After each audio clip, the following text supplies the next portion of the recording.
And welcome back. This is part 2 to the way of truth through Torah. And we are still on Shemini Azeret, but this is part 2. And today we're going to be talking about food. Do you know what food is? Because I'm going to tell you something. The majority of people out there think that if you can put it in your mouth, chew it up and swallow it, it's food. If it's edible, it's food, right? What do y'all think? No.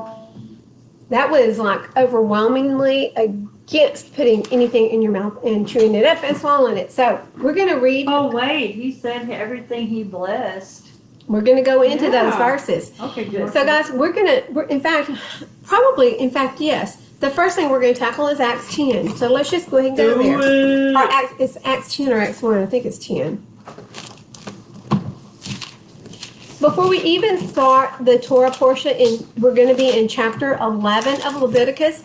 I want to read the story of Peter and the sheep that comes down. Because guys, this is what I hear from the Christian community are those who don't want, listen, it's not even the Christian community. It's those who don't want to keep the laws. They don't want to keep it. They don't want to give up their pork. They don't want to give up their shrimp. They don't want to give up their crawfish. They don't want to.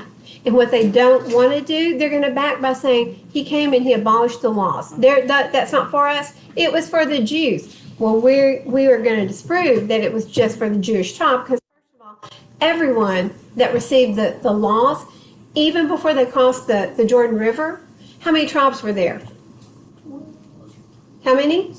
12. There were 12 tribes before they crossed the Jordan River. Actually 13, because there was Ephraim and Manasseh were already split apart. So, well, no, there would have been 12. You're right. Because Joseph was not there. No, there was 13. There was 13. So there were 13 tribes, but they were all the house of Israel. All of them. Okay? Yes, no. Did it feel good? Yes. Acts 10, we're going to start in verse 13. And a voice came to him, rise up, Kepha, slay and eat. And let me add something here. This is over 20 years after Yahushua's ascension into heaven, okay? For over 20 years. So a voice came to him, rise up, Kepha, slay and eat. But Kepha said, not at all, master, because I have never eaten what is common or unclean. I left out the most important part, didn't I? Go back to chapter 10 of Acts, verse 9. On the next day, as they were on their way approaching the city, Kepha went up on the housetop to pray about the 6th hour, and he became hungry. So remember this, he's hungry and he's praying. And he wished to eat, but while they were preparing, he fell into a trance. And he saw the heaven opened and a certain vessel like a great sheet bound at the 4 corners descending to him and let down to earth, in which were all kinds of 4-legged beasts of the earth and wild beasts and creeping creatures and the birds of the heaven. And a voice came to him, rise up, Kepha, slay and eat. But Kepha said, not at all, master, because I have never eaten whatever is common or unclean. Now he walked with Yahushua. When Yahushua was on the earth, Peter walked right along beside him. Kepha, Peter, he walked right there beside him. Do you think that any time during that period that he walked with Yahushua, do you think Yahushua would have said, hey, Peter, listen, you can eat all that stuff. Don't worry, there's no food laws. I mean, there's nothing that everything's edible. What y'all made, you can eat it all. Eat the clams, eat the snails, eat the grasshoppers, eat everything. Skin that snake, roast him over a grill, eat it. Don't you think Yahushua would have told him that? Yes. But Peter says, I've never has anything that was not food has entered his mouth, okay? And a voice came to him again the second time, what Elohim has cleansed, you do not consider common. And this took place 3 times, and the vessel was taken back up to the heavens. And while Kepha was doubting within himself about what the vision might mean, look, the men who had been sent from Cornelius, having asked for the house of Shimon, stood at the gate. And Shimon is also the word for Simon, which is also Peter's other name, Simon Peter, right? So Shimon, Kepha is what he's called in Hebrew. And calling out, they inquired whether Shimon, also known as Kepha, was staying there. And as Kepha was thinking about the vision, the Spirit said to him, see, 3 men seek you. Okay? He's not talking about a ham sandwich. He's not talking about skewered shrimp. He's talking about 3 men have come to see you. And I want you to hear the rest of the story. But rise up, go down, and go with them, not doubting at all, for I have sent them. So Kepha went down to the man who had been sent to him from Cornelius and said, look, I'm the one you seek. Why have you come? And they said, Cornelius the captain, a righteous man, and one who fears Elohim, and well spoken of by the entire nation of the Yahudim, was instructed by a set-apart messenger to send for you to his house and to hear words from you. So inviting them in, he housed them. And on the next day, Kepha went away with them, and some brothers from Yahuah went with him. And the following day, they entered into Caesarea. And Cornelius also was waiting for them, having called together his relatives and close friends. And it came to be that when Kepha entered, Cornelius met him and fell down at his feet and bowed before him. But Kepha raised him up, saying, stand up, I myself am also a man. And talking with him, he went in, and he found many who had come together. And he said to them, you know, this is the key. This is the key to this whole story, okay? I'm going to get a drink and make you wait. No, I'm kidding. And he said, you know that a Yehudi man is not allowed to associate with or go to one of another race but Elohim has shown me that I should not call any man common or unclean. So talk to me, guys. What was that sheet referring to? Any different other than the tribe of Israel people, the Greeks, the Romans, whoever they are. It's talking about men, and it's talking about the house of Israel as well as all the other tribes, because the only people in Jerusalem at this time are the tribe of Yehudah. Oh. It's just the Yahudim are all that's left in Jerusalem, okay? Because prior to this, what happened to the tribe of Judah? They went into captivity in Babylon for 70 years. And what happened to the 10 tribes? The northern 10 tribes were taken captive by Assyria in about 600 BC. And when their captivity ended, they never came back home. They were scattered to the 4 corners. But I'm going to tell you something. We're going to see that many of them were still in Greece. Many of them were across the Jordan. They were the dispersion. Okay, so we're going to see that. But he's telling him right here, he said, you know that a Yahudi is not allowed to eat. They're not allowed to eat or go into the house of even a man from Israel. Because what did they call the house of Israel? Lalo, do you know? No. They called them dogs. They said, you're dogs. But why? Why? Because they didn't come back home. Just like a dog. You ran off. You went astray. You never came back home. And we're not going to associate with you. We don't have to. We don't have to talk to you.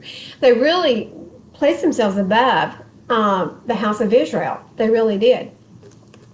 That is why I came without hesitation when I was sent for. So I asked, why have you sent for me? And Cornelius said, 4 days ago I was fasting until this hour, and at the 9th hour I prayed in my house and see a man stood before me in shining garment and said, Cornelius, your prayer has been heard and your kind deeds were remembered before Elohim. Now send to Yahuah and call Shimon here, who is also called Kepha. He is standing in the house of Shimon, a leather tanner by the sea. When he comes, he shall speak to you.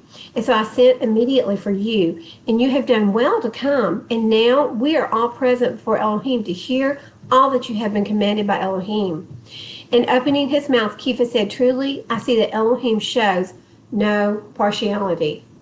One man is no different from another man. All men are created the same. Do y'all hear what I'm saying? I don't care if your skin color is brown, is black, is yellow, or red. We are all created exactly the same, because guess what? Within the body is contained what? Spirit. The spirit. And that's what we were created to be. We're spirits, right? Yeah. Oh, and guys, I didn't tell you, I've got the baby green baby bean here with me. She's helping me this afternoon. Right. Boom. Was that from Hero? I Big like Hero that movie. 6. Big Hero 6. See, I like all those kid movies. Okay. So truly, I see that Elohim shows no partiality. We're all the same, guys. Live streamers, we're all the same. Uganda, our brother Kalul over there, we're the same. Well, I'm a girl, you're a guy. But other than that, there is no partiality. Yahweh doesn't love the dark man more than he loves the light man, more than he loves the yellow man, more than he loves the red man. He loves us all the same, and he gives us every one of us. He gives us the same choices, and we need to remember that. I'm going to read this one more time. And opening his mouth, Kiva said, truly, I see that Elohim shows no partiality, but in every nation, he who fears him and, listen, and works righteousness is accepted by him. He sent the word to the children of Israel, bringing the good news. Peace through Yahushua, Messiah. He is the master of all. So he who fears him and works righteousness is accepted by Yahweh. Now, working righteousness means what? Walking the way of righteousness. What does Deuteronomy 6:25 say? Righteousness is. To us, we guard. Where is all my the dentist when commands I which Elohim need has him? I'll let somebody else do it. Righteousness is guarding and doing all of the commands and actually the statutes. I'm sorry, what did you say, Mr. Seth? I was doing the teamwork. Teamwork. Did you? Is it like tag team? Should I be alert? Should I become more alert and watch after y'all? Beth, what do you, Bethany? I should watch Grant right now. I think he's having too much fun. Okay, here we go. And it is righteousness for us when we guard to do all this command. Therefore, Yahweh our Elohim. I have scribbled too much, haven't I? Bailey and I are both going, what does that say? Guard to do all this commandment before Yahweh our Elohim as he has commanded us. So guys, that is what we are supposed to do. And I lost my place in Leviticus. Hey. Okay, so it is our righteousness. So what is it? What did he just say? Those he accepts are those who are doing his commandments. Okay? That kind of puts a little bit of stress on us, doesn't it? No. Yes.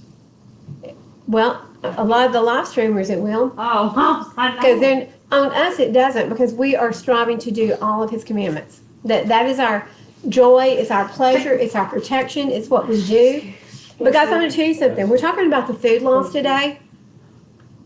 Last week we talked about Shabbat and honoring the Sabbath.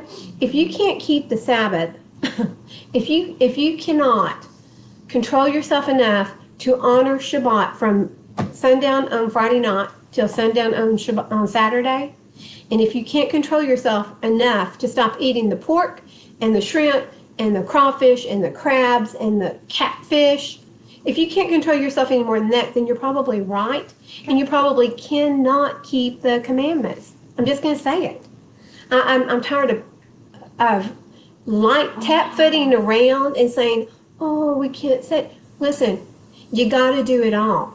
You got to do it all. That's why he said, if you love me, because it would take you loving him more than these things of this world and these ways and traditions to follow his instead. Now you can see like a connection, because when we answer that question, we're like, because we love him, because it's not hard to do. Listen, if you love your parents, your dad, your mom, what do? Whatever she asks you to do, as long as it's within Torah. Why in the world would we think, even for 1 minute, that we don't have to do everything that Abba Yah, who created you and me, why would we even think for a minute that we don't have to do what he tells us? It's absurd, isn't it? You have to be loco, right? Huh? I said that's a big word, absurd. Absurd? Ridiculous. Right? Ridiculous. Okay, let's go to, first of all, I'm gonna read to you Leviticus 11, because I want you to hear what's food and what's not. Leviticus 11, verse 1, and we are on page 114. And Yahweh spoke to Moshe and to Aharon, saying to them, Speak to the children of Israel, saying, These are the living creatures which you are to eat amongst the beasts that are on the earth. Whatever has a split hoof completely divided, chewing the cud among the beasts, that you eat. That is pretty simple, guys.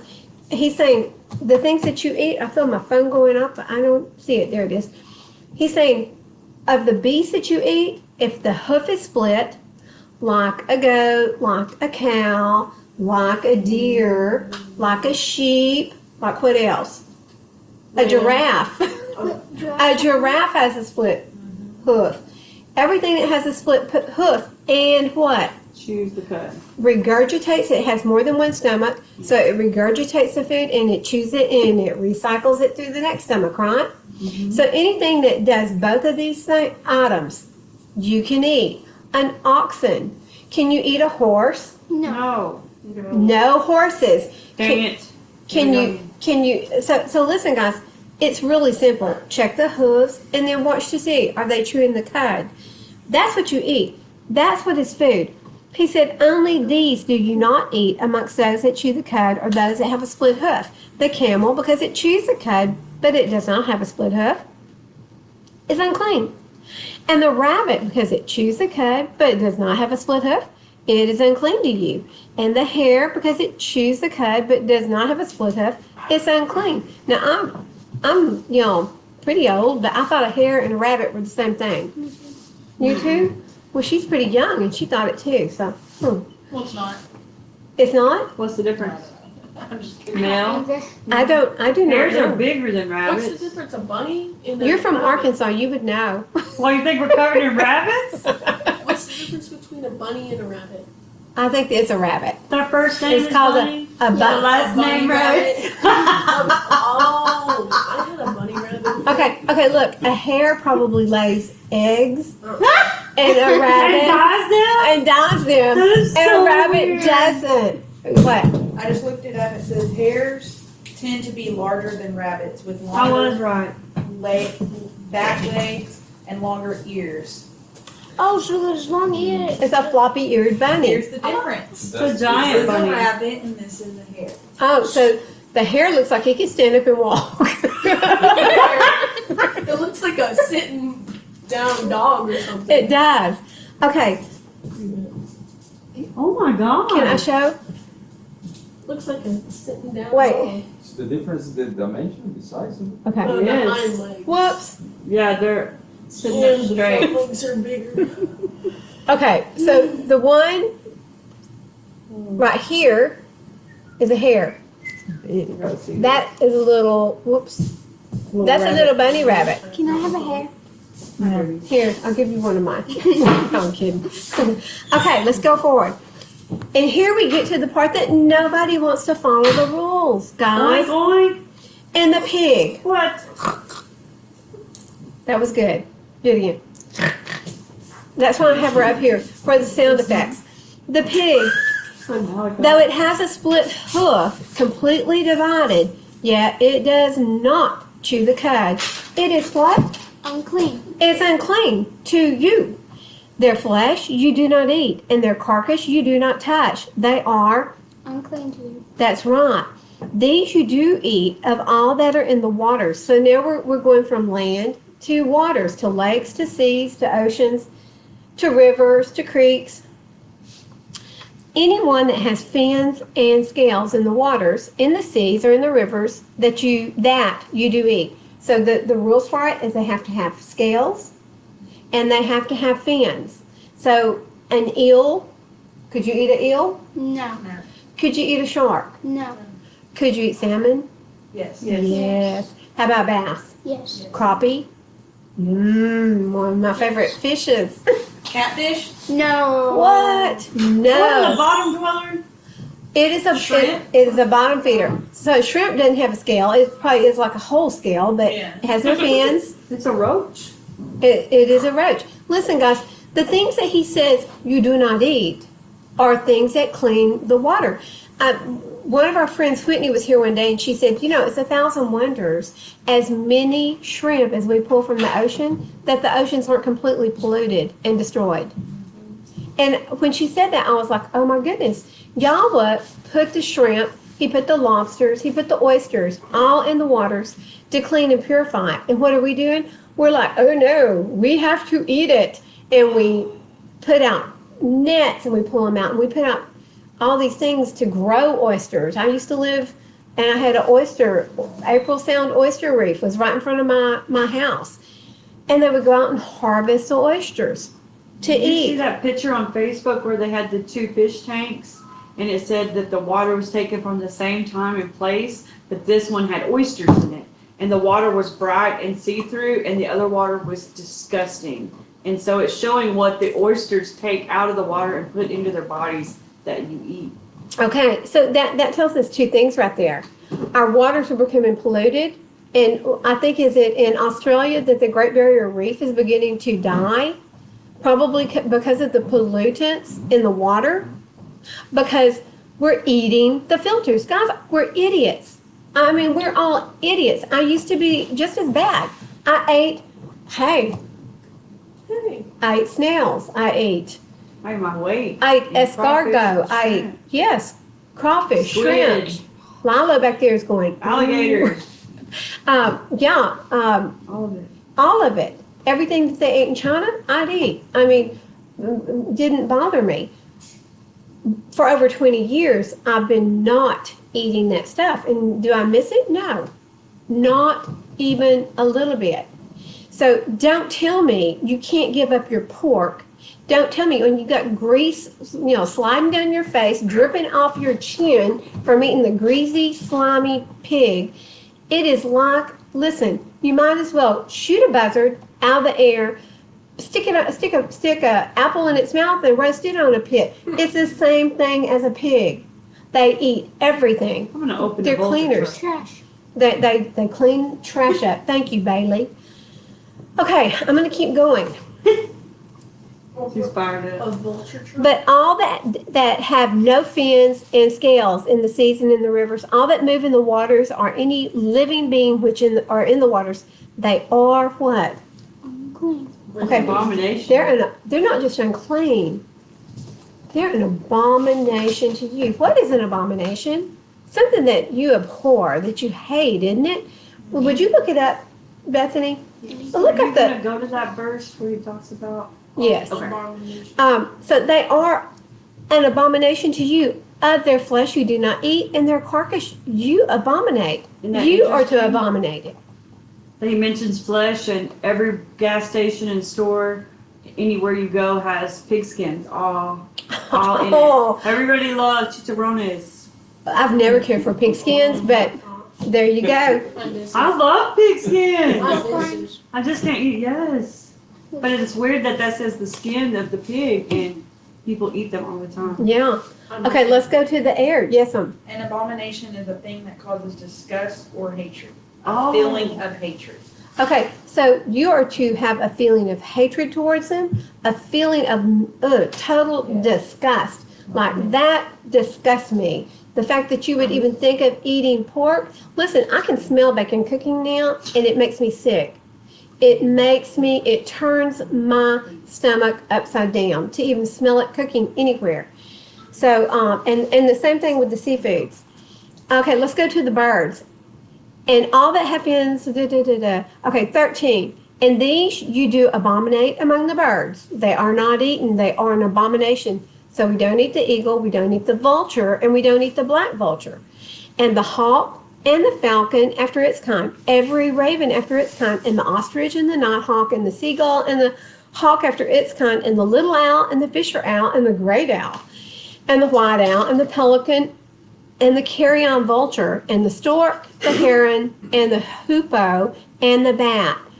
So guys, doesn't say a chicken. I don't know if they had chickens back when this was, but it's not including the chicken. It's not, or the quail. But everything that it has listed eats meat. These are meat-eating birds. They're birds of prey. So everything that it has listed that you are to abominate, they are birds of prey. So you can eat anything as long as it doesn't chase mice down and eat them or chase. Roadkill. Yes. So we can eat songbirds, like robins or something? Oh, I don't know. Because I heard Charles saying that, I'm pretty sure he said it, we could. This does not say you can't. So I would tend to go along the same lines as Charles.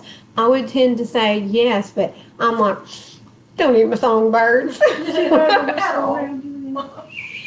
He says, only these do you eat of the flying insects. I know, okay, I know. A lot of you are just gonna go, but we can eat bugs. Not all of I them. love bugs. Bugs on my lot. She's a little love bug, but I don't love bugs, okay? I tried a bug, a grasshopper, and Jerome brought fried grasshoppers up here, Lolo. Fried grasshoppers? You ate it, didn't you? Oh, I did. I even swallowed it. Was it the leg crunchy? stuck in your throat? Was It crunchy? did. Crunchy?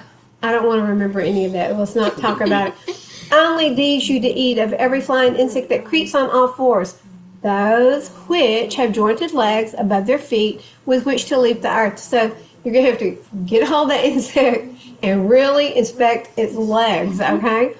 These of them you do eat. You can eat the Arba locust after its kind, and the Salam locust after its kind, and the Hargal locust after its kind, and the Hagab locust after its kind. But all other flying insects which have 4 feet are an abomination to you. And by these you are made unclean. Anyone touching the carcass of any of them is unclean until evening. And anyone picking up part of the carcass of any of them has to wash his garments, and shall be unclean until evening.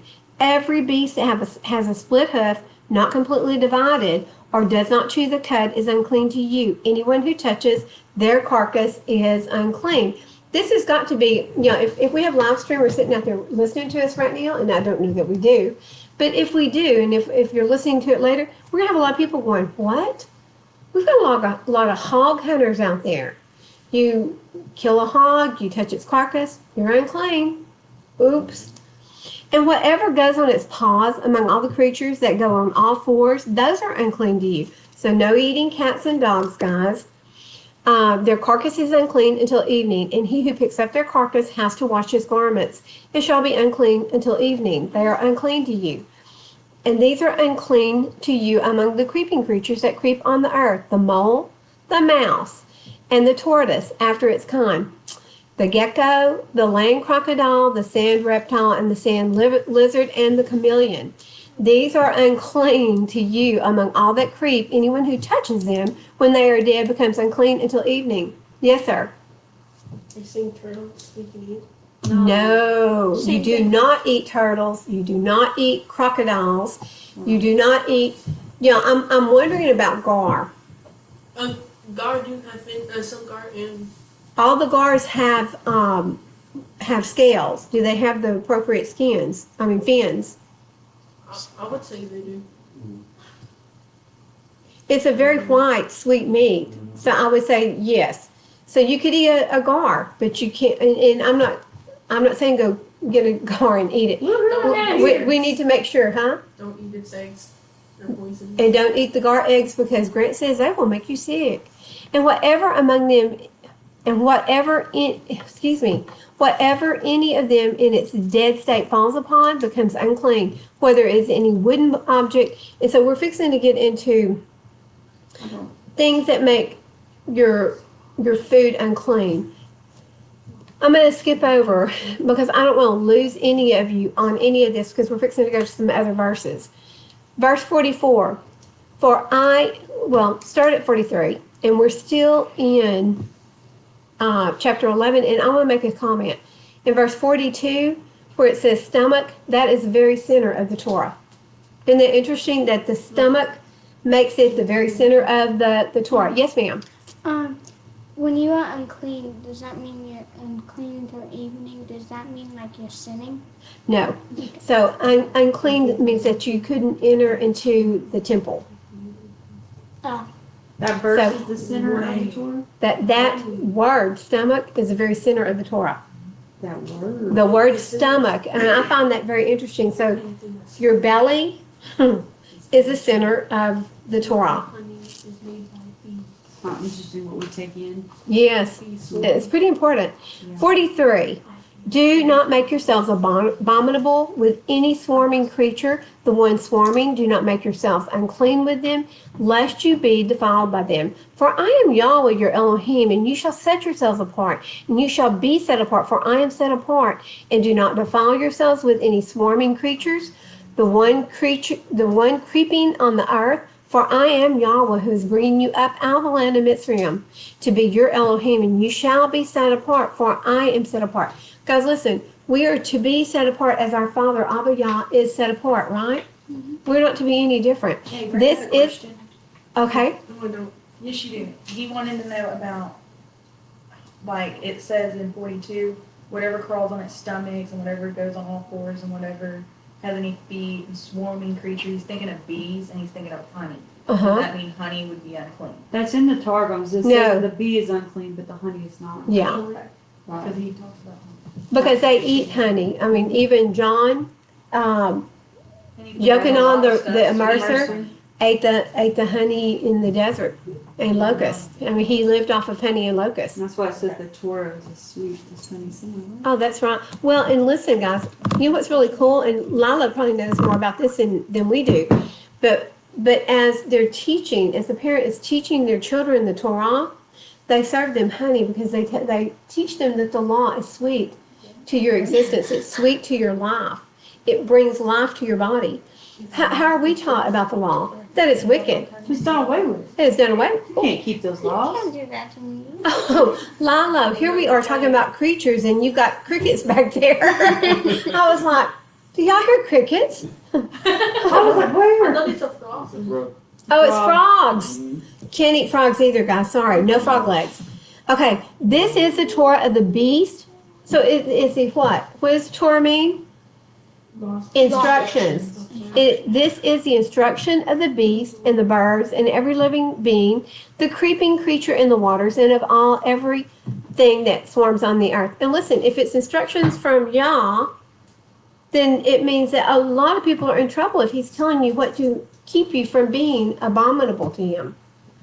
I mean, if we find things abominable to us, and he's telling us what is an abomination to him, he's given us instructions not to be an abomination. We should follow them. He said to make a distinction between the unclean and the clean, and between the living creature that is eaten and the living creature that is not eaten. And Bailey asked a question a while ago. She said, if you're unclean, does that mean you're sinning? It doesn't mean you're sinning, but what it does mean is you cannot approach Yah. Because he cannot be around anything that is unclean.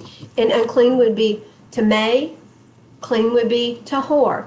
Tamei would be defiled, ritually unclean, unredeemed. Tahor is clean and pure. So there is a difference there. I was going to see if there's anything. And realistically, none of us are ritually clean. Not a one of us. We won't be until Yeshua washes us with what? The ashes of the red. Water made from the ashes of the red heifer. That's the only way we will be purified and clean. And he does that before he takes us into the Garden of Eden, into the kingdom. Okay, now I want to get off and I want us to read some more verses. Go to Leviticus 20, 25. And guys, I do have a lot of verses, but that means I just have a lot of proofs. It is all I'm going to say. And so I hope you stay with us as we read them. And if not, I hope you've enjoyed what we've read so far. And have a good day. Shabbat shalom. Don't go anywhere, I'm kidding. 2025. I want you to listen to this, guys. And you shall make a distinction between clean beast and unclean, and between unclean birds and clean. And do not make yourselves abominable by beast or by bird or whatever creeps on the ground, which I have separated from you as unclean. And you shall be set apart to me, for I, Yahweh, am set apart, and I have separated you from the peoples to be mine. You are separated. You're set apart. You're not like the rest of the world, guys.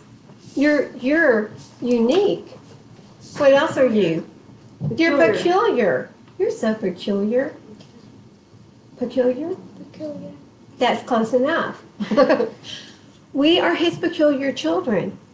We don't look like the rest of the world. We don't eat like the rest of the world. We don't worship on the same day as the rest of the world because the rest of the world is following the Roman Catholic day of worship, Sunday, worshiping the Sun God, the God that has done away with the law. This is part of the law, and it hasn't been done away with. And if you want Yah to hear your prayers, listen, if you're an abomination to him, look at Proverbs 28.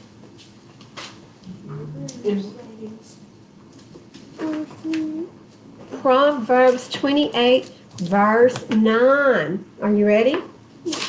He who turns away his ear from hearing the Torah, the instructions, even his prayer is an abomination.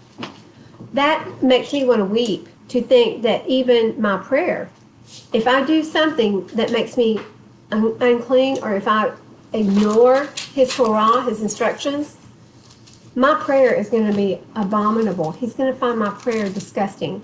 Because listen, and this only makes sense, doesn't it, Bethany? If you're not following his Torah, you're not living a righteous life.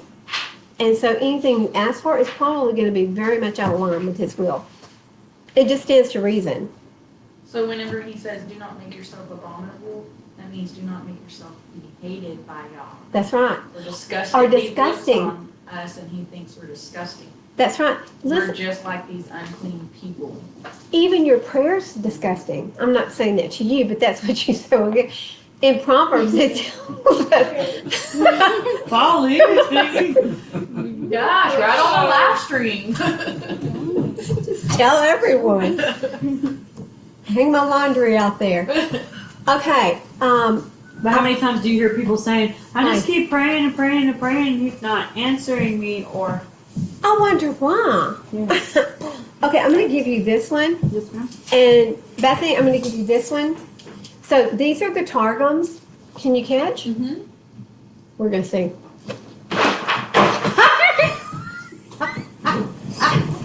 Oh, she just dropped my book.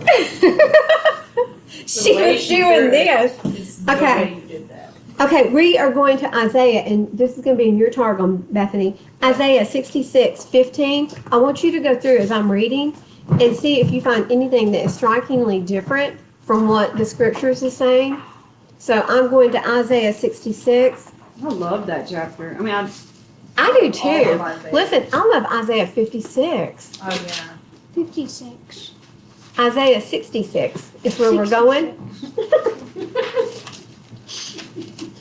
Are you trying to confuse me? Shabbat Shalom, Miss Maria. Maria, we love you. We love you. Okay, Isaiah 66:15 through 24. Are y'all ready? Yes. I'm not there yet. Okay, for look, Yahuah comes with fire and with his chariots like a whirlwind to render his displeasure with burning. What happens at the end of the age, guys? What's going to happen to the world? It's going to catch on fire. It's going to be like a towering inferno. It's going to be on fire. So he comes with fire and with his chariots like a whirlwind. What happens to a fire if you blow wind on it? It accelerates. It just, look at what happened in California. It just goes zoom. So those chariots are stirring up like a whirlwind. They're stirring up that fire under his displeasure with burning and his rebuke with flames of fire. For by fire and by his sword Yahuah shall judge all flesh, and the slain of Yahuah shall be many. Many are going to die in that time, guys. Those who set themselves apart, who cleanse themselves at the gardens after one in the midst, eating flesh of pigs and the abomination and the mouse, they are all snatched away together, declares Yahuah. And I, because of their works and their imaginations, am coming together all nations and tongues, and they shall come and see my esteem. Bethany, read 17 Yeah, 17 is. out of the Targum, because it really kind of... Okay, it says, they who prepare and purify themselves in the garden of idols, multitude after multitude, eating swine's flesh, and the abomination and the mouse shall be consumed together, said Yahuah. Are you waiting for the rapture? The rapture could be like Yahuah coming down and consuming all flesh that is eating the pig.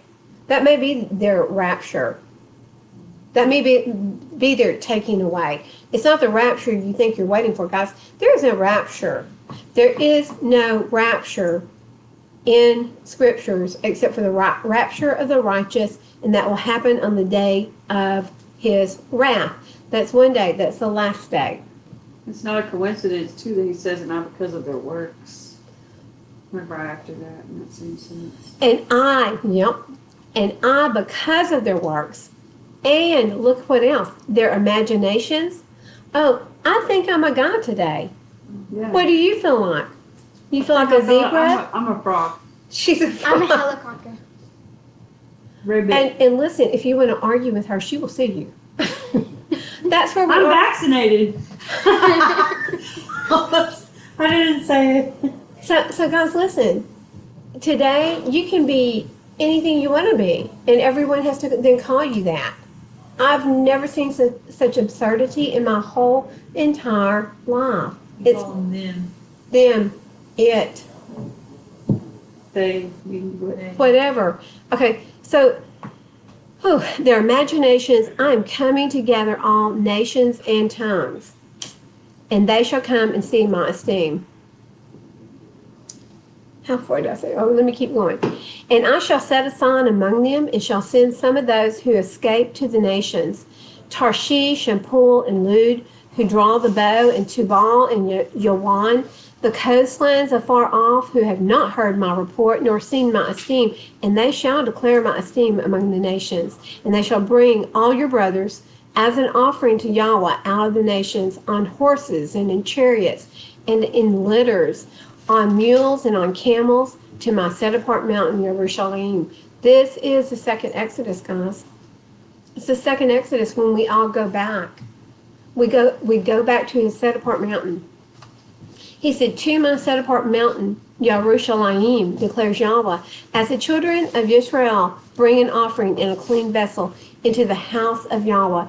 And from them too I shall take for the priests, for Levites, declares Yahuah. For as the new heavens and the new earth that I make stand before me, declares Yahuah, so your seed and your name shall stand. And it shall be that from new moon to new moon, and guys, this is new moon, okay? This is from the new moon. It's not just the italicized for new month.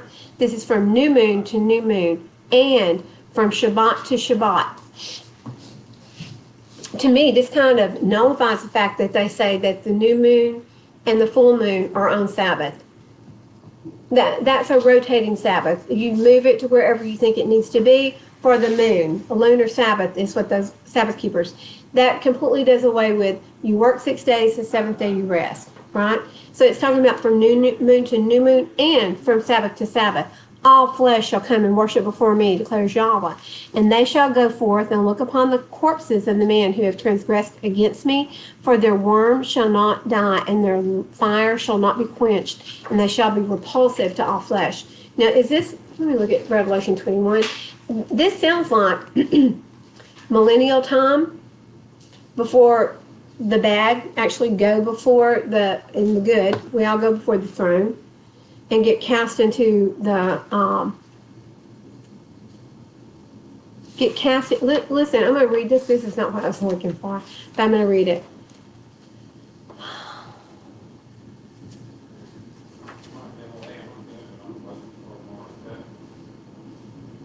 Okay, I'm going to read this, and then we'll go back. In 21, verse 25, its gates shall not be shut at all by day, for night shall not be there. So the gates to the kingdom will never shut. The light of Yahuah is inside the kingdom, and he is shining forever.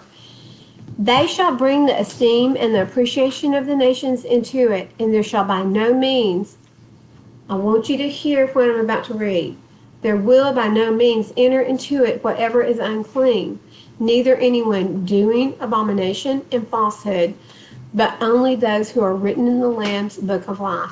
If you want to be written in the Lamb's book of life, guys, you've got to be clean, and you've got to be righteous. And you must have the testimony of the Lamb. It's the Lamb's book of life. So you've got to have his testimony of Yahushua, right? It's kind of the same details you saw earlier in the first teaching you were talking about earlier today. Coming before him, the way he's instructed us is the same thing that applies in this Torah portion. Coming to him the exact way he instructs us to do it. There's a reason and a purpose. That is exactly the truth. That is right. It's sad for all the people who don't know though. Well, and for those live streamers that are out there, this is why we're breaking down our studies now to where they're shorter. We're praying and asking y'all to lead us so that we can teach you the truth, the fullness of the truth. And I pray that we are teaching it simple enough that you will be able to pick it up.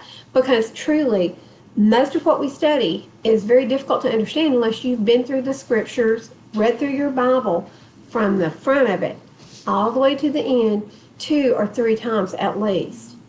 And then you can hear all this and learn. Okay, Bethany, I'm going to go to Isaiah 56.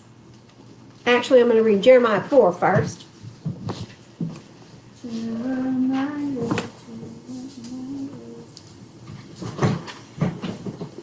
I want to go dorm amazing. Okay, Jeremiah 4, 21, 22, and it is on page what? 471. 471. I want you to hear these words. For my people are foolish. They've not known me. They're stupid children, and they have no understanding. They are wise to do evil, but to do good they have no knowledge. Guys, this could have been written for today. And indeed it was. It just happened to be written, say, 2,600 years ago. My people are foolish. They have no knowledge of me, and they don't even know enough to do what's right. I looked at the earth and saw it was formless and empty, and the heavens, they had no light. I looked at the mountains and saw they shook, and all the hills were swaying. I looked and I saw that there was no man, and all the birds of the heavens had fled. I looked and I saw the garden, and it was a wilderness, and all its cities were broken down at the presence of Yahuah by his burning displeasure. For thus said Yahuah, all the earth shall be a ruin, but I shall not make a complete end. On account of this, let the earth mourn, and the heavens above the dark. That didn't make sense. On account of this, let the earth mourn, and the heavens above be dark, because I have spoken, because I have purposed, and I shall not relent, nor do I turn back from it.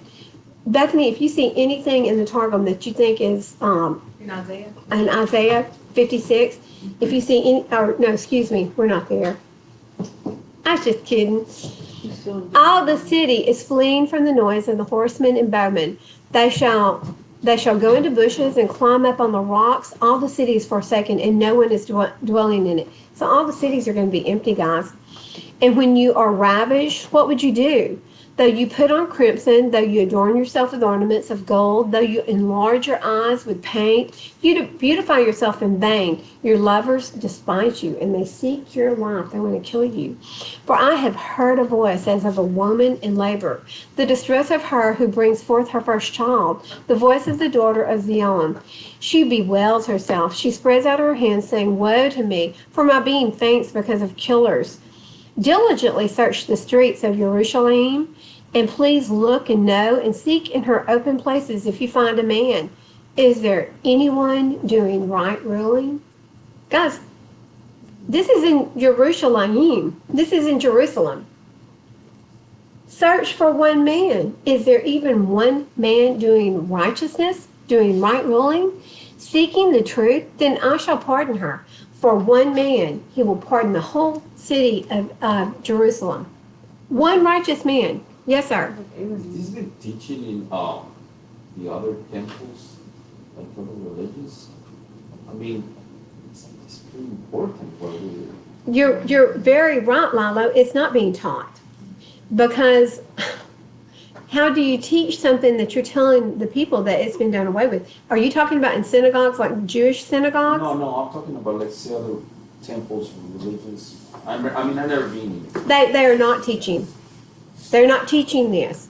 The people I'm don't just know. curious, 'cause I've never been. They don't teach it in the Baptist church. They don't teach it in the Methodist. They may teach it in the Church of Christ. Does anyone know?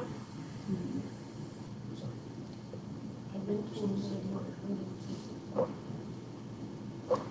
I'm so sorry. They fed me very salty food. Salt queen. Put that down. Okay, so he's saying not even one righteous in Jerusalem. And what Lilo asked is this being taught to all the churches, to all the temples, to all the religions? No. Not one righteous because, Why? well, Why wasn't it? in Christianity, they say that the whole front of the book was done away with. That's scary, isn't it? Yet they recite from it. They go back and read from it. Yet they say it's been done away with. Well, they also removed most of the books that spoke about what would happen if you didn't also follow Torah and what would happen in the end times because of it. Yes, well, and the Catholic Church did. They removed Ezra, fourth book of Ezra. They removed Baruch. They removed the Maccabees. They removed Ecclesiasticus. They removed all of those books so that you couldn't see the fullness of what will happen. And we are actually going to hit Jubilees and Second Maccabees and First Maccabees in this study today. But this is important, and yes, they're not teaching it. Imagine if most churches had the book of Second Baruch and Ezra where they were crying out about those who are lost and those who have not known. Yep. And he says that they rejected my Torah. They rejected my commands. If they saw that, they would be like, wait a minute. Just like you did whenever all of us, we were studying one day, it clicked. We were like, why didn't I know this before? People would question and want to know. Well, but it says the same thing in your scriptures. Right. You don't have to have those books to tell you. So those books are very important because they do tell you other things that happen. What I like about these books is that they do say that Yah doesn't worry. He's not concerned. Look, he gives everyone.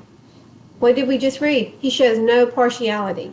He gives everyone the same chance to choose to live or to choose to die. Sin leads to death. Everyone has the same choice. So in the book of Baruch or Ezra, I think it's Baruch, he says, I'm not worried about those who have chosen to ignore and reject my Torah. They'll just be gone.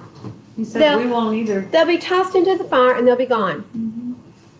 But you chose to follow. And you have my heart. That's important to him. Obedience is so much more than sacrifice. Yes? Yes. Okay. And let's see. I'm going just a few more verses here. So diligently searching. Okay, we just did. And he could not find one person. He said, if you find just one, I'll save Jerusalem. Even when they say, as Yahuah lives, they swear falsely for certain. Oh, Yahuah, are your eyes not on truth? You have stricken them, but they have not grieved. You have consumed them, but they have refused to receive instruction. They made their faces stronger than rock. They refused to turn back. And then I said, these are only the poor, for they have been foolish, and for they have not known the way of Yahuah, the right ruling of Elohim. Huh? Did y'all hear that, guys? Foolishness comes by not hearing the right rulings of Elohim. We know that the Torah brings wisdom, understanding, protection, blessings. It says here, only the poor, they have been foolish. So it sounds like Torah also bring poor in spirit. Listen, Torah can also bring wealth and accomplishment because that's a blessing. They have been foolish, for they have not known the way of Yahuah, the right ruling of their Elohim.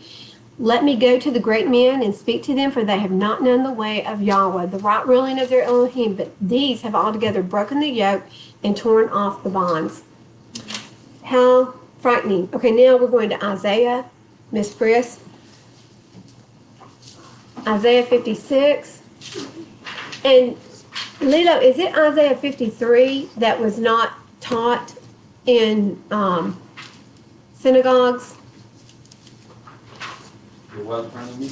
Isaiah 53, was it taught in the synagogues? Yeah. It was? Let me look it back there.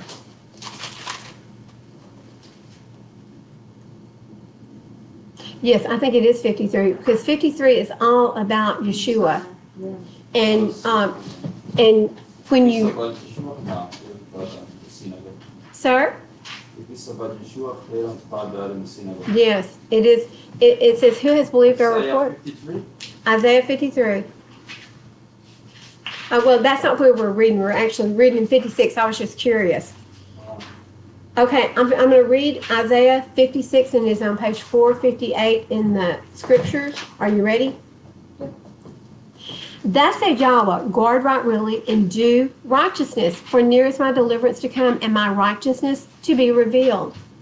Guard and do right ruling and do righteousness, for near is my deliverance.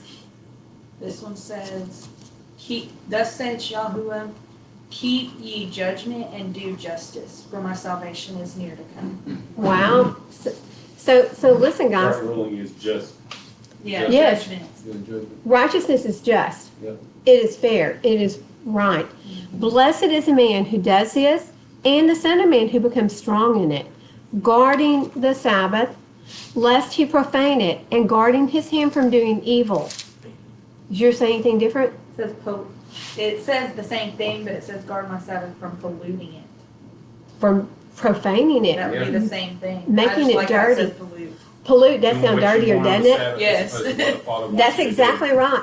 We don't do on Sabbath the things we want to do. Actually, I do now. I do what I want to do because this is what I want to Oh, do. yeah. I mean, your so- needs and your wants meet. What we're supposed to do, the commandment to do Shabbat and spend it with Him, it is my love and my desire. I long for this day. Yes, sir. See, the thing is, when I wasn't following this, I did a study on needs and wants. And, like when I was a drug addict and whatnot, my needs and wants didn't match with what Yahuah had in mind for me. But now that I'm walking this walk, I gave up things of my flesh, not all of them, but most of the things that was hindering my walk, they align with what His will is. Now that is My pretty. needs and wants is what He wants. I want peace. He wants peace. I See, want shalom. I want to live with Him forever. He wants to live with me forever. no chaos. Nope. No Only the chaos No you let in. arguments, Yeah. no disputes amongst the brothers. Love, Yep. patience, Forgiveness. forgiveness. That's the biggest thing. That is, and Big. it's the hardest It is hurdle the for hardest. most people to get over. Is to No forget. vindictiveness. No vindictiveness. Uh-oh, somebody being vindictive with you? Uh-oh, me? I'm just saying, That used to be me. Typically me, I want to get somebody back. I want them to feel what I'm feeling. It's my personal. But that's. Problem. If you're a friend with Bethany, I hope, did you just hear it? But no, that right No there, wonder. that's that habitual thinking of what she used to be. Part Yes. of. Now when she's walking away from that, and we all have problems. We carry stuff that we still Yes, on our walk before that we still carry with us. But it's like you said, it's a walk. It's not a run. If we were running towards it, we'd all be perfect, and we're not perfect. what does Paul say? Renewing our mind daily. Yep. It's every day we should look in the mirror and we don't recognize that person in there because we're beginning to resemble Yahusha. That's the way it should be. Yeah. Every time we look in the mirror, we should see we should go, wow, I'm changing, I'm different. We should be acting different. Our friends should see that we're different. Our friends should be able to tell that we are changing. If we're not growing and changing and turning more into what Yahusha is and was, that's what who are we supposed to model? Yeshua, Yahusha. And guys, for those of you who may be live streaming with us, we say Yahusha, she says Yeshua, and that is what most people call Jesus. Only our Yeshua or our Yahusha, Joshua. how do you say? Joshua. Joshua. The Jewish Orthodox. Ah, Joshua. that's a pretty way to say it. So ours though, no matter how we pronounce it, he is a walking, talking, living, breathing Torah, right? He is the one who came and he redeemed us. He bought us with his own blood. He is the one we're supposed to be following, walking after, right? Behaving like. And if you're not, you should be changing every day until we get to that place. And until then, we've got all of our friends that will walk beside us, patiently guiding and directing us. And listen, I hold each one of you accountable, though I don't ever see you doing anything wrong. But if we see each other doing anything wrong, we go to each other.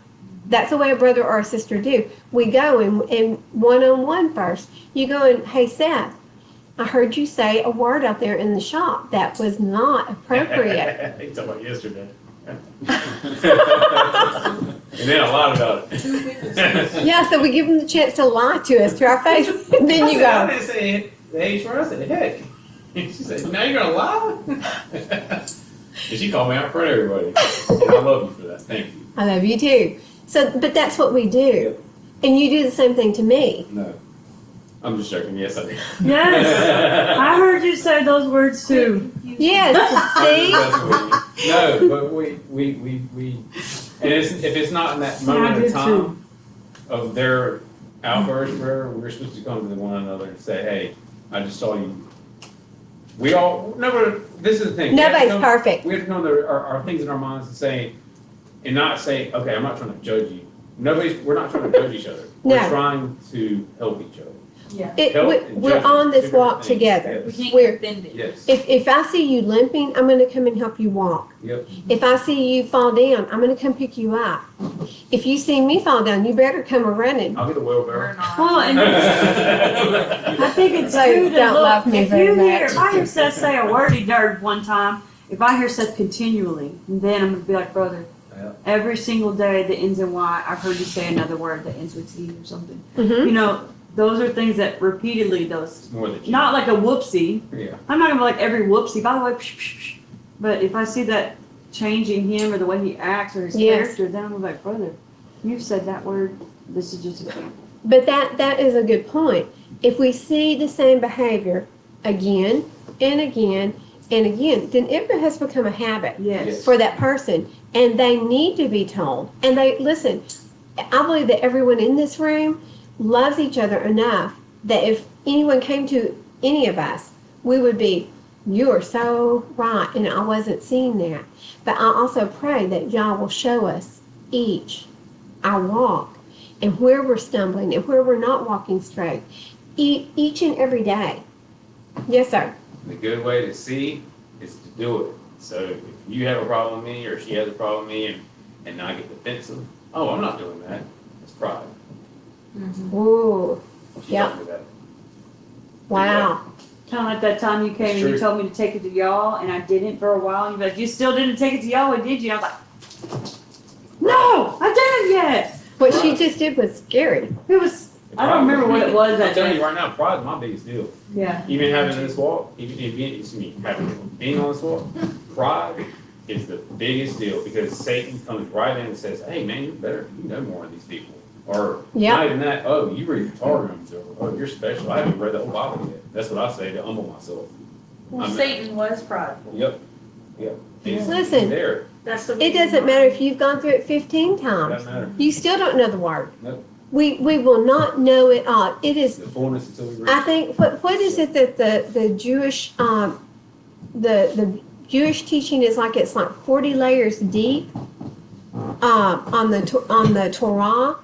Like it's like it's so deep that even if you read the Bible 100 times, you're not ever going to get to the bottom of it. When we walk through the gate, we're all going to be like, Yeah. what? This is not like what I thought it was going to be. We're going to be surprised. So many of the things that we've assumed in our United States of America, pampered, easy-going life, and it has been, guys. Listen, if you've got food in your house that you can go home and eat, you've got TV that you can turn on and catch up with the news, you've got air conditioner that will cool your house down. Food, water, and coverage. Don't you think that's why he was like, run to your But- Scarlet, but I'm- paint your face? I'm telling you Yeah. that We've all, everyone in this room has We have a TV. hit. We have Very internet. We are pampered. We're spoiled, Yep. rotten. And so we should be walking out the perfect walk. Yep, We've got nothing in our way to keep us from doing it, except ourselves. yep. Amen. I would rather watch TV, or I would rather We have more, do this, we or I have would more rather. things that we can put in front of him Yes. than other people do. That's Like just Halil, easy. like Halil makes bricks for That's his what I was family. saying earlier. It's Like just- I tell him so many times, and I really wish this does happen. I wish I can go over there and we could switch spots.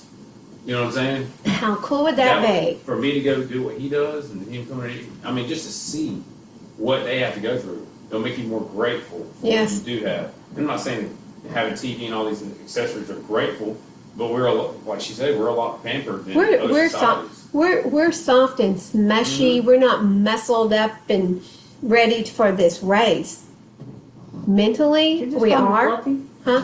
I'm fluffy. I'm fluffy.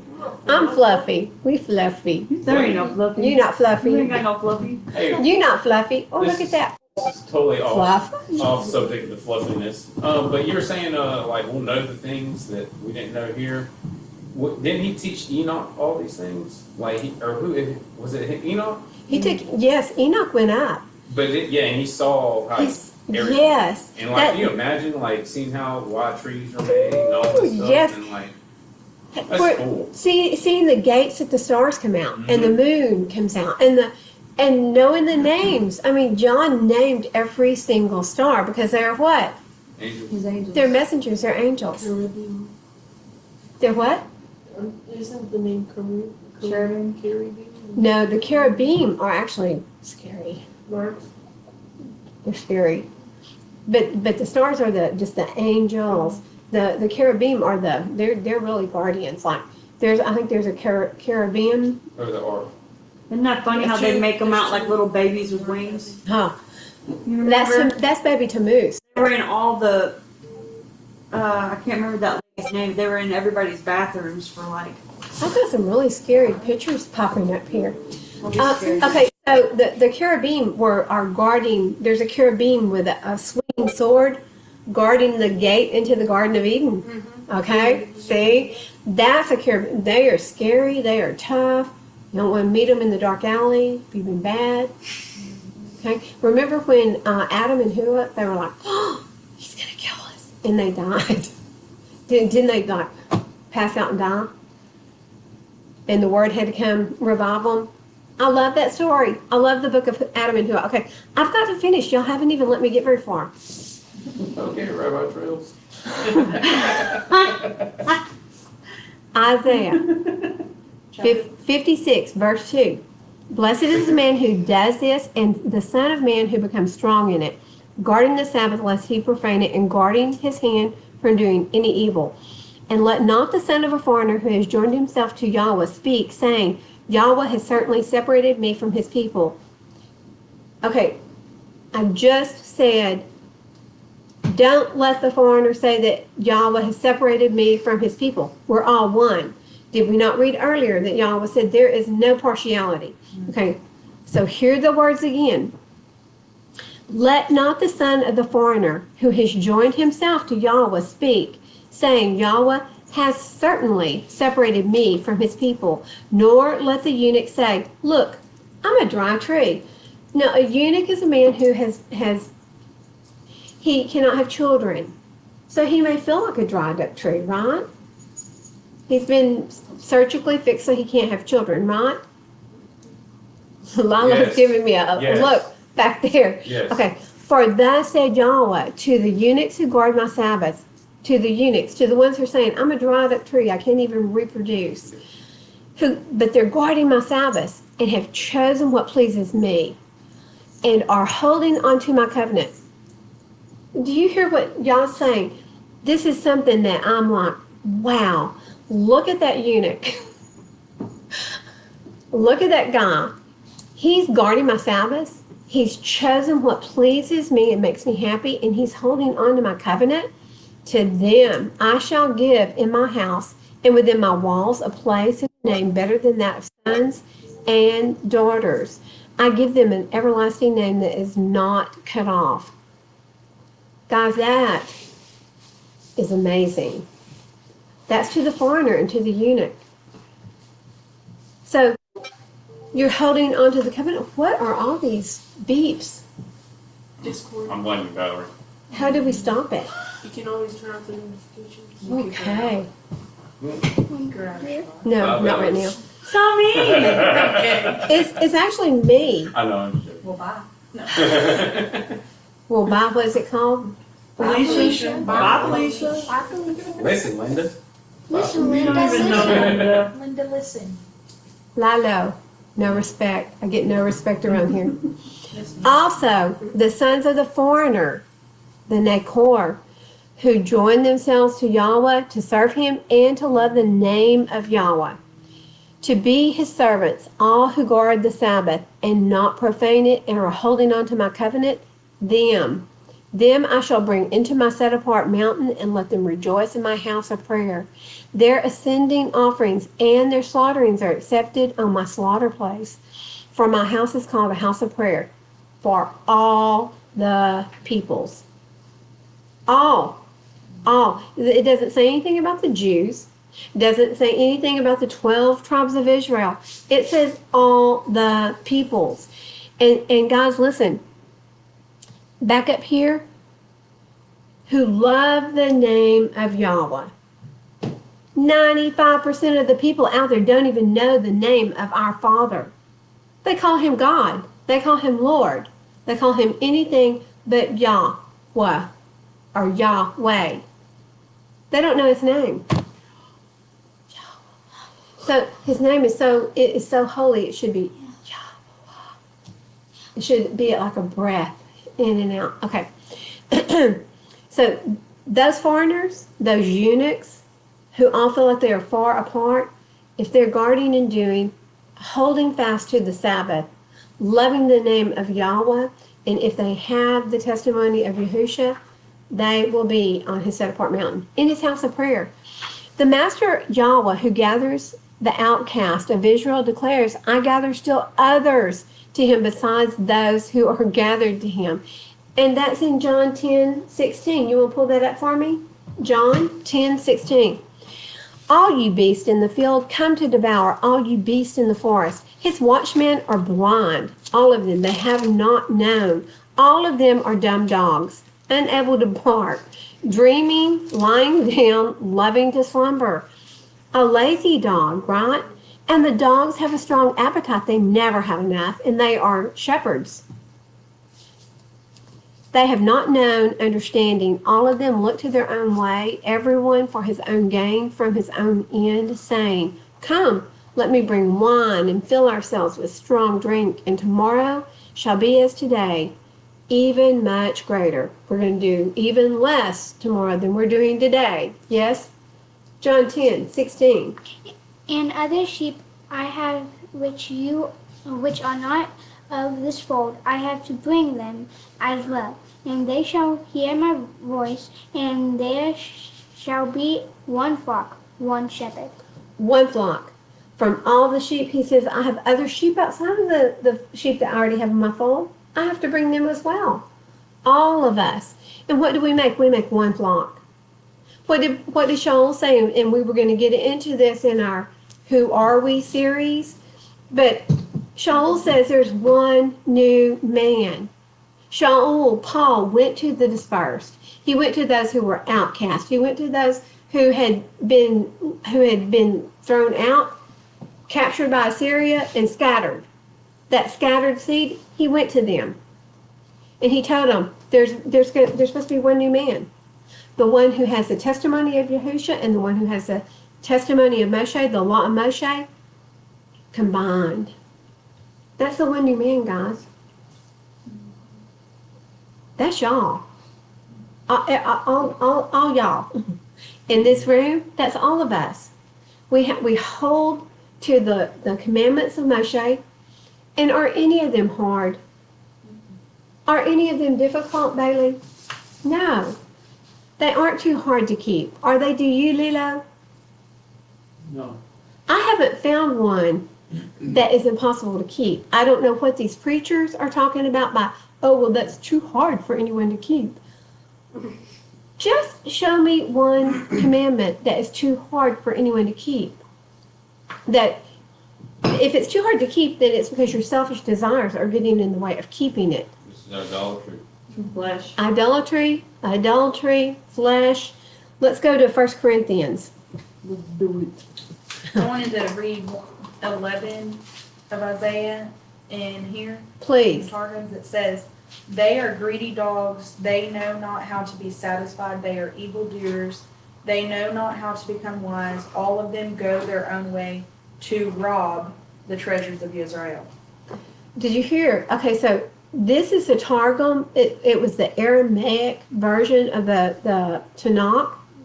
In the book of Isaiah, my stomach just really growled at you.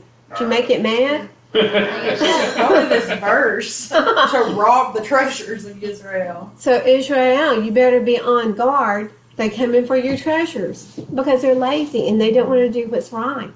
They do not want to be obedient. Wow, that was good. You know, I remembered that there was something in Sounds there. like preachers, prosperity preachers, they're robbing Israel's treasure by saying they are obedient to God and all this stuff, and practice church on Sunday and whatnot, but they're taking the wealth from it. I'm going to tell you who they're robbing. They're robbing the little old people. Listen, the ties to that are set up in Israel, they are nothing like what the churches are doing. Okay? These men are taking that money and they're building big, huge mansions. Look at Joel Osteen. Favor further faster. And how what he said. Yes, that prosperity. But he's got a huge, shiny church. How many people are being fed by that huge, shiny church? We don't have anything huge I here. don't know. He doesn't even have his Bible most of the time. Well, that's because he's never, probably, I'm not going to make accusations. But guys, listen. They're robbing, they're fleecing the flock. That's all they're doing. And if they're not leading the flock to green pastures, I'm not going to ask.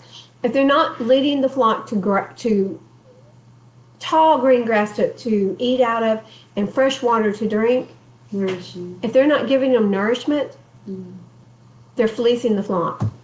That's all they're doing. They're robbing from the sheep. And guys, we are the sheep. We are the sheep.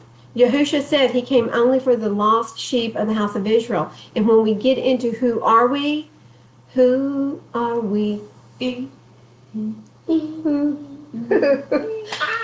Okay, so we're not a singing group. We can never.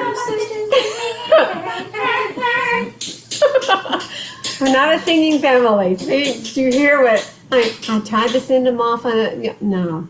I don't know. Okay. She always sings that song, but I don't know it. I'm gonna have to look it up. That's What? pretty obvious. Okay, 1 Corinthians 10:31. Therefore, whether you eat or drink or whatever you do, do all to the esteem of Elohim. Cause no one. I'm not reading the right verse. Listen, guys. Let's go back to 10:18 because this is another verse that everybody uses to say, those food laws have been done away with. That was just for the Jews. Doesn't have anything to do with us. Are you ready? 10:18, we're on page 1113. Look at Israel after the flesh. Are not those who eat of the slaughtering sharers at the slaughter place? What then do I say? That an idol is of any value, or that which is slaughtered to idols is of any value? No. But what the nations slaughter, they slaughter to demons, and not to Elohim. And I do not wish you to become sharers with demons. Okay, guys, I want you to hear the whole context of what's going on here. You are not able to drink the cup of the master and the cup of demons. You are not able to partake of the table of the master and of the table of demons. Do we provoke the master to jealousy? Are we stronger than he? All is permitted me, but not all do profit. All is permitted me, but not all build up. Let no one seek his own, but each one that of the other. You eat whatever is sold in the meat market, asking no questions because of conscience. For the earth belongs to Yahuah and all that fills it. I want you to hear what this means. Many times in the meat markets back then, the meat was sacrificed to idols. You go, what he's saying, you go to the meat market, you buy meat for food, okay? He's not saying, don't ask, is this beef or is this pork? He's not asking that. That's what they sell. They're not going to go to a meat market that's selling anything but beef or deer or lamb. They're selling food. The big question here is, has it been slaughtered? Has it been given? What is it? Offered to another idol or goddess or god. Has it been slaughtered to an idol? Not that that makes any difference, because that's what he says. Doesn't make any difference. But if it bothers your conscience, if mentally you're like, oh, I'm eating meat that was slaughtered to Baal, I can't eat that. If it bothers your conscience, don't eat it. Okay? But it won't hurt you. What's an idol? A piece of stick with some eyeballs painted on it? It can't walk. It can't talk. Huh? It has no life. It has no life. It has no power, no authority. And if any of the unbelievers invite you and you wish to go, you eat whatever is set before you, asking no questions on account of the conscience. And if anyone says to you, so this is going one step further. If anyone says to you, this was slaughtered to idols, then do not eat it, because that one is pointing it out to you. And on account of the conscience, for the earth belongs to Yahuah and all that fills it. He's not saying the meat is bad. He's saying because, say, Bailey and I sat down to eat, and I tell Bailey, hey, this lemon was offered up to an idol. Did you know that? Would you like this? No. Okay. Why? Is it bad? Is it a different lemon than if it hadn't been offered up to an idol? No. Okay, so but I pointed it out, so I'm going to think that you're taking it because you think it's special because it was offered up to an idol. Do you see the difference? Mm-hmm. Okay, so if you think, if I think you're going to eat it because I offered that meat up to an idol, don't eat it. Okay? You're showing that it means absolutely nothing to you, but don't eat it. Okay, does that make more sense? Yes. Okay. You're just saying that because you're tired. No, I know what you're saying. He said, now, I say conscience, not your own, but for that of the other. For why is my freedom judged by another's conscience? Do you see where he's going with this? But if I partake with thanks, why am I evil spoken of for what I give thanks? Therefore, whether you eat or drink or whatever you do, do all with the esteem of Elohim. Cause no stumbling, either to the Yahudim or to the Greeks or to the assembly of Elohim. As I also please all men in all matters, not seeking my own advantage, but that of the many, that they might be saved. So if you're going to cause someone else to stumble by thinking that you're eating meat that's been offered to idols, this is what he's talking about. This is food. It is meat that is sold in the food markets. It's food. Do you hear what I'm saying? They're not selling pig, and they're not selling shrimp, and they're not selling catfish. No lobsters. In these, no lobsters. Crawfish. No crawfish. No crawfish. No shrimp. No crawfish.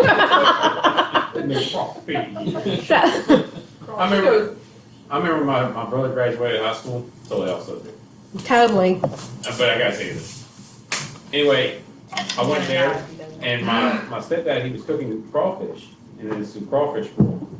I was like, okay, this is interesting. How do you eat them? And you suck the heads out. I'm like, what? What? You suck the heads out. I was like, oh no. Like you could whistle with it or something. So I just ate the corn and the sausage all around. They sucking their brains out of those little, I'm sure they don't have that many brains, but if they did, you know. I took my dad to a seafood restaurant one time. It was down in Kima, and he ordered crawfish, and I looked up, and his whole mouth was bloody from sucking those heads, and those little things had cut him all to pieces. Oh, really? And he was still just, he liked those crawfish. I used to. But we grow up and we grow smart because we learn truth. We learn what truth is. First time I went through the scriptures and I went, ooh, a food law. Where did that come from? Where did that come from? And why have I never been taught this? I went to my preacher and he said, oh no, doesn't pertain to us. So why would the body of a Jewish person be any different from the body of an American or an Irish immigrant? I don't know, whatever we are. Christian, A Christian? why does How would our bodies differ? That their bodies can only have one thing, but ours can have everything. those things Doesn't make only sense, does apply to Israel? Like that's the things I hear. But what's sad is that the preachers are so unknowledgeable that they don't even understand that it was the whole house of Israel, all 12 or 13 tribes that received the commandments from Sinai, and then before they crossed over the Jordan, Moshe told it to them again. He refreshed their memory on everything, because most of the people that were standing there fixing to cross the Jordan, well, they were children when it was given on Mount Sinai 40 years before.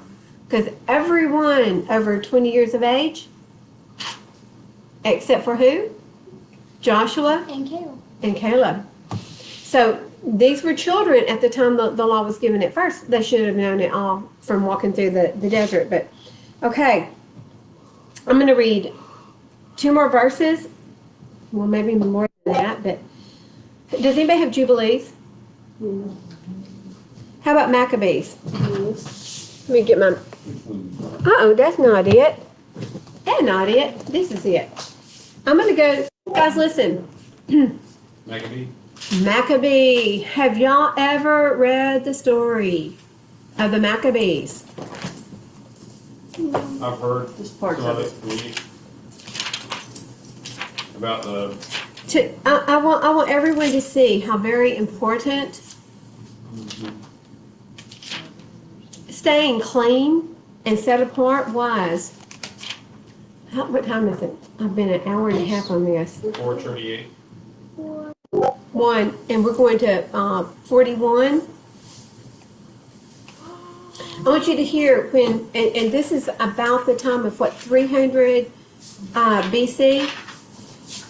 In First Maccabees 1:41. Moreover, King Antiochus wrote to his whole kingdom that all should be one people. That sounds good, doesn't it?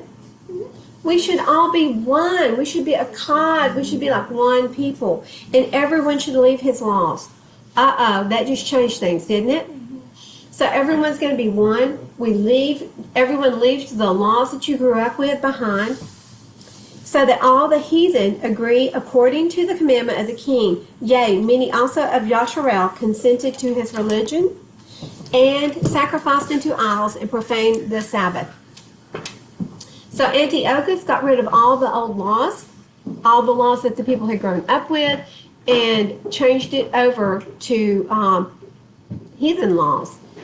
The king sent a book by messengers into Jerusalem and the cities of Yahud, that they should follow the strange laws of the land, and forbid ascending smoke offerings. Listen to everything he forbid.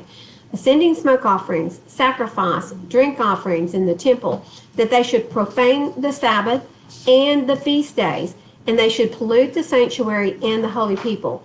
They should set up altars and Ashtoreth poles and chapels for idols, sacrifice swine flesh and unclean beasts, that they should also leave their children uncircumcised, and make their souls abominable with all manner of uncleanness and profanation. To the end they might forget Torah and change all the ordinances, and whosoever would not do according to the commandment of the king, he said, he should die. What does that remind you of? Remember Constantine's? Oh, yes. That's exactly almost the same thing. That's the same thing Constantine did. That's the exact same thing. You're right. I was trying to refer it to today, but guys, listen. This may be what we're faced with in the near future. You can't worship on Shabbat. You can't. You're going to have to eat pig. I want to show you. Go to 2 Maccabees chapter 7. We're not going to read this whole thing, but I encourage everyone, if you and I'm reading out of the Sefer, the Aleph Tav Sefer. So the Aleph Tav is throughout the Sefer. And what does Yahushua say? I am the Aleph to the Tav, the beginning to the end. The Aleph and every single Aleph bet between, all the way to the Tav. He's all of it. He is everything. Okay, so in 7, it came to pass also that 7 brethren with their mother were taken and compelled by the king against the Torah to taste swine's flesh, and were tormented with scourges and whips. Guys, that's not all they were tortured with. They had their skin stripped off. One was cooked in a pot, all the way down. And I want to come down to the very last son, number 7. Her other 6 sons had already been killed. And guys, listen, a beheading would have been merciful. These guys weren't beheaded. I will read one of them to you, and then we'll go to number 7. After him was the third, made a mocking stock, and when he was required, he put out his tongue, and that right soon, holding forth his hands manually, and said courageously, These I had from heaven, and for his Torah I despise them, and from him I hope to receive them again. So much so that the king and they that were with him marveled at the young man's courage, for that he had nothing regarding the pain. Now when this man was dead, they also tormented and mangled the 4th in like manner. What? Amy's taller. Huh? How old are you? Not now.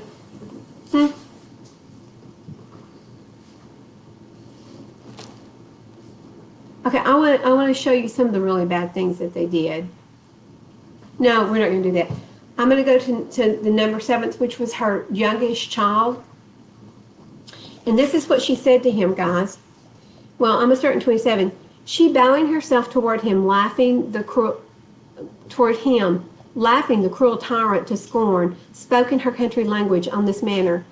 O my son, have pity upon me that bore you 9 months in my womb and gave you such 3 years and nourished you and brought you up into this age and endured the troubles of education. I beseech you, my son, look up the heavens and the earth and all that is therein, and consider that Elohim made them of things that were not, and so that mankind made likewise. Fear not this tormentor, but being worthy of your brethren, take your death, that I may receive you again in mercy with your brothers. And while she was yet speaking these words, the young man said, Whom wait ye for?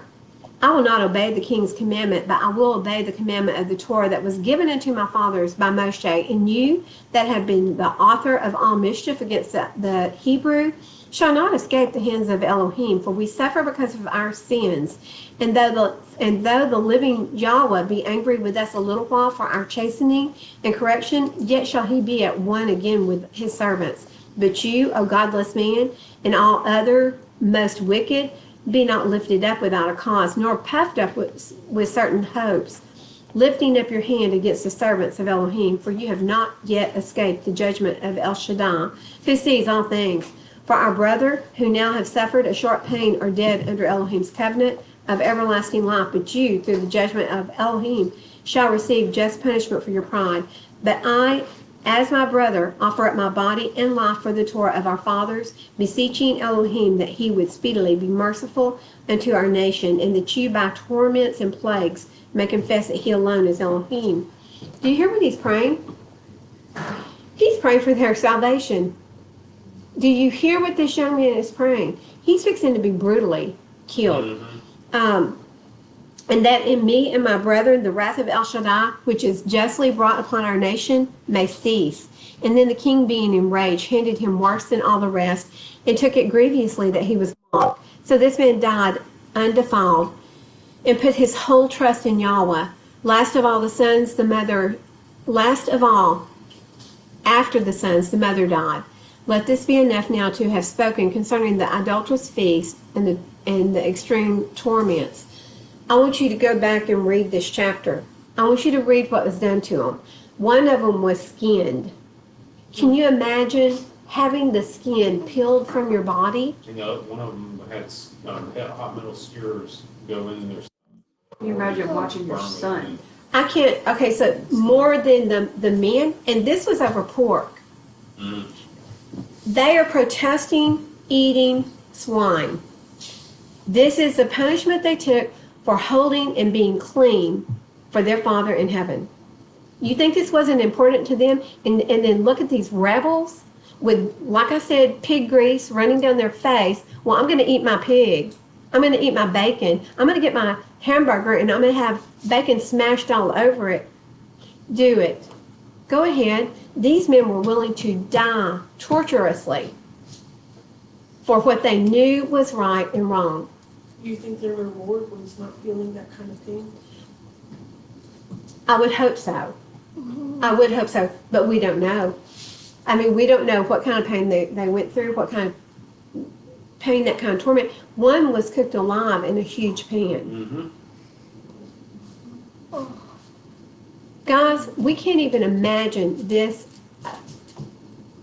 So we don't believe what our government believes. Are we tortured? No. We don't believe what mainstream Christianity believes. Are we tortured? No. Is that coming? Yes. So we better toughen up. But listen, if you're not worried about being obedient to the commandments, you don't really have to worry about anything, do you? Jubilees 23. Well, eternity. You have that to worry about, but they don't know that yet. No, they don't, do they? Jubilees 23. So guys, listen, we're part of that end time awakening. Here it is. We're part of that end time awakening, aren't we? We're waking up to what? Truth. We're waking up to Torah. We're waking up to truth. And what are we doing?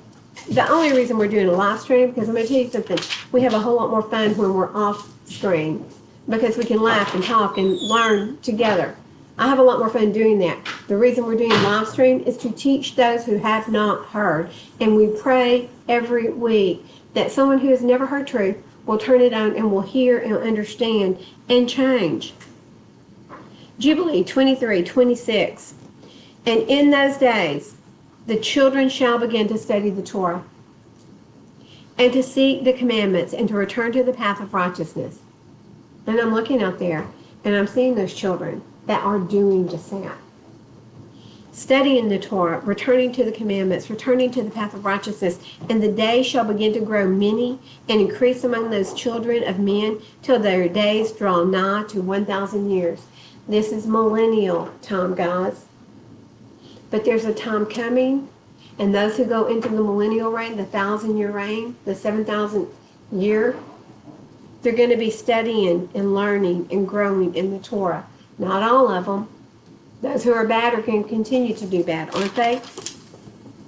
And there shall be no old man, nor one who is satisfied with his days. Let me see something here. 32. Or one who is satisfied with his days, for all shall be as children in youth, and all their days they shall complete and live in peace and enjoy. And there shall be no Satan, nor any evil destroyer, for all their days shall be days of blessings and healings. I long for those days where we're a cod, where we're studying together. Can you imagine every day getting to go through the Word and study and feast together and learn together and grow together? Can you imagine the beauty and the joy behind that? And no Satan, no more temptations. I know, sounds good, doesn't it? And at that time, Yahuah will heal his servants, and they shall rise up and see great peace, and drive out their adversaries, and the righteous shall see and be thankful, and rejoice with joy forever and ever, and shall see all their judgments and all their curses on their enemies. And their bones shall rest in the earth, and their ruach shall have much joy, and they shall know that it is Yahuah who executes judgment and shows mercy to hundreds and thousands, and to all that love him. And do you, Moshe, write these words, for thus they were written, and they record them on the heavenly tablets for a testimony for the generations forever. There is, I think there's one more. I'm sorry, one more. And then I'm done.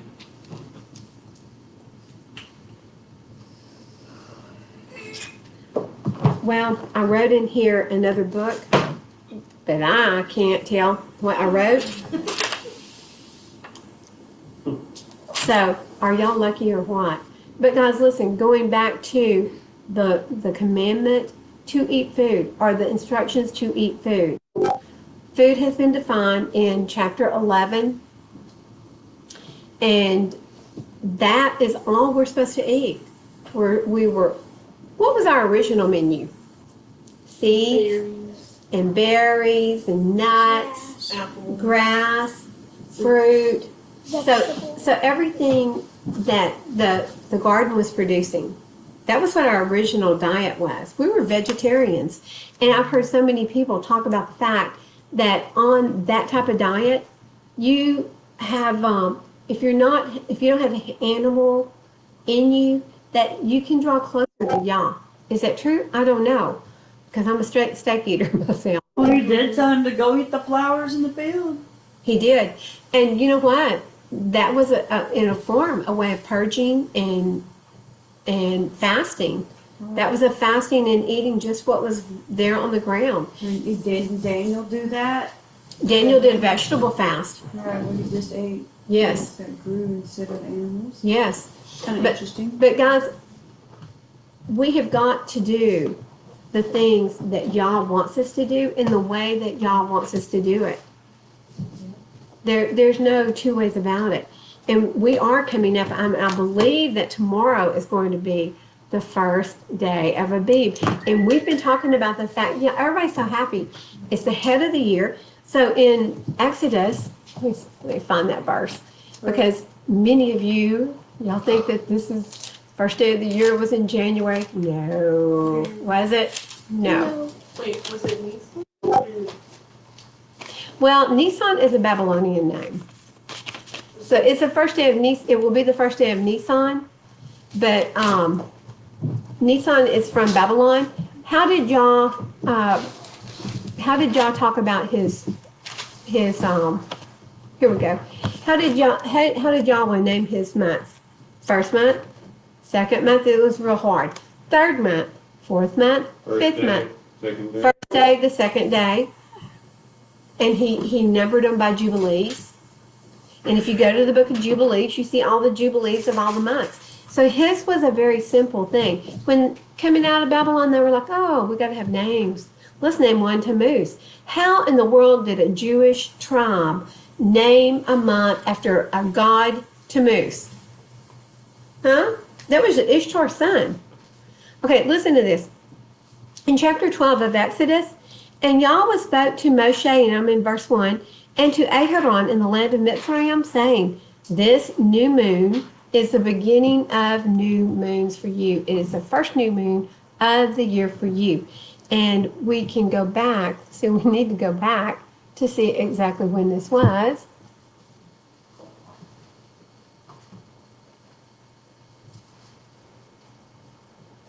Okay, this is Pesach. Well, Exodus 23. is it Exodus 23? Where it was, I'm in Exodus 12 right now. That's the other one listed for the new year. 23:15. Yeah, but that's not really Abib. This is the month of Abib. That's where it says the new moon of Abib. Okay, does it say when it is?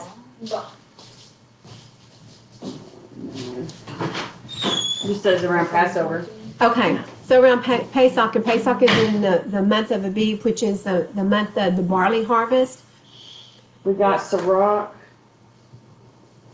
I don't know what that is. I got Sirach is sitting next to it. There's actually some verses here that tell us when this was happening, but I'm not looking for it because I can tell that y'all are falling asleep on me. You don't fall asleep. I know. Stop snoring. Stop snoring. So guys, when we see the sliver, and it has not been seen yet, that will be the first day of the first month, and it will be Happy New Year, Israel. Now, Israel celebrates the New Year as Yom Teruah, don't they? They say it's, what do they call it? Rosh Hashanah. Rosh Hashanah. So that in Israel is their Happy New Year. And it is the agricultural New Year.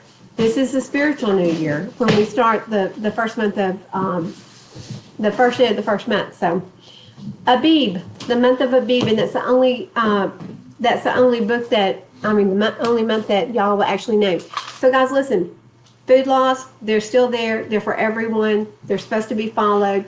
If you're eating pork, and listen, how many churches have Easter festival and they bring the Easter ham?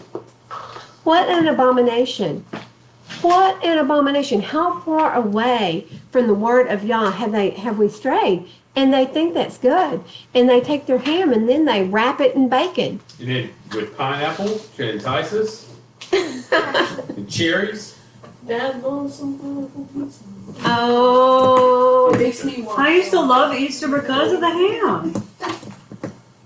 I did. I wasn't really ever into the whole Easter thing, but I was into I just liked ham. That's how bad I was. I was never really into ham. I did. I loved ham. I was into the getting the golden. Kind of makes me sick now. To think about Getting it. the golden egg was our favorite. Okay, but guys, do y'all miss that? No. Okay, what was that? Was that a critter? Okay. Was that a flying, creeping, Abominable. crawling thing? Does it have 4 legs? Probably has more than 4. And Go check its legs. So guys, let's pray for everyone and let everyone go because Seattle. guys, thank you so much. And I'm sorry, we really went over. I'm trying to keep these to an hour, but I see I went almost 2 and my apologies. But food is so important, right? Yes. We do it every day, and it needs to be something that is wholesome. And guys, I want to carry it one step further. If you can get non-GMO fed beef and chicken, antibiotic free, it is going to be so much healthier for you. I believe that one day we will be growing our own critters and eating our own critters because that's the only way we're going to be able to get clean food. If you're growing your garden, plant heirloom seeds, plant heirloom vegetables that have not been altered. So I'm just saying, for your own health, for your own benefit, do these things. And you're going to find so much more health. Let's pray, and we're going to bless y'all. Abba Yah, Father, we just thank you for this amazing day. Father, we pray that your word goes out across the internet. And Father, we pray that it awakens a lot of people who are asleep. Father, let us walk out your Torah to the best of our ability. Let us be a light to those around us. Father, give us the strength, and it is the strength through your Spirit, through your Holy Spirit that guides us and directs us. And Father, I just thank you for that. Without that guidance of your Spirit, we would not have the strength. Without your mercy and your grace, we wouldn't have the strength to walk out your Torah. But your Torah is beautiful. And it brings blessings and protection and wisdom, it looks like, because those who turn their back on it are foolish.